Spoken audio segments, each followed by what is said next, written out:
Hi friends, ఒక story చెప్తా మీకు. ఒక వ్యక్తికి ఛాతీలో కాస్త ఇబ్బంది అనిపించి, ఊపిరి పీల్చుకోవడం కాస్త ఇబ్బంది అనిపించి ఒక డాక్టర్ దగ్గరికి వెళ్ళి చెకప్ చేయించుకున్నాడు. తనకు లంగ్స్ క్యాన్సర్ స్టేజ్ 1లో ఉన్నట్టు తెలిసింది.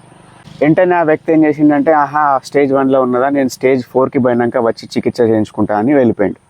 మీరు జెన్యున్గా చెప్పండి, ఆ వ్యక్తి గురించి మీరు ఏమనుకుంటారు?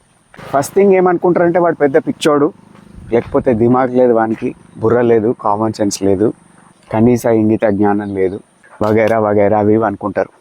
కానీ చాలా వరకు మానసిక సమస్యలకు, వ్యక్తిగత సమస్యలకు ఎవరు కూడా వెంటనే సొల్యూషన్ కనుక్కోవడానికి ప్రయత్నం చేయరు.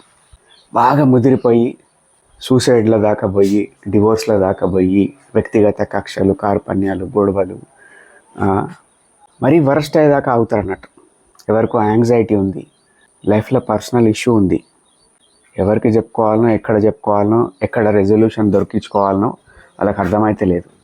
కానీ అటువంటి సందర్భంలో కూడా వీళ్ళు ఏం చేస్తారంటే, బాగా ముదిరేదాకా, సమస్య పీక్స్కి పోయేదాకా ఆగుతారు.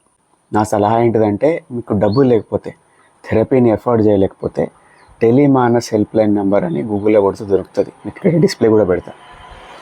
ఆ నెంబర్కి కాల్ చేయండి.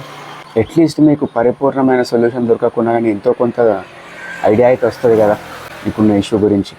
లేదా గవర్నమెంట్ హాస్పిటల్స్ లోపల సైకియాట్రిక్ వార్డులు ఉంటాయి, అక్కడ వెళ్ళి మీ ఇష్యూని ఎక్స్ప్లెయిన్ చేసుకోండి.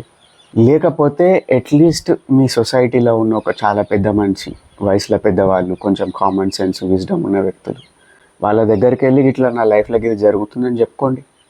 కానీ ఏదన్నా ఒక సొల్యూషన్ వెతుక్కునే రెమెడీ కోసం ట్రై చేయండి. అట్లానే తాచారం చేసుకుంటా లైఫ్ని స్పాయిల్ చేసుకోకండి. Have a nice day friends.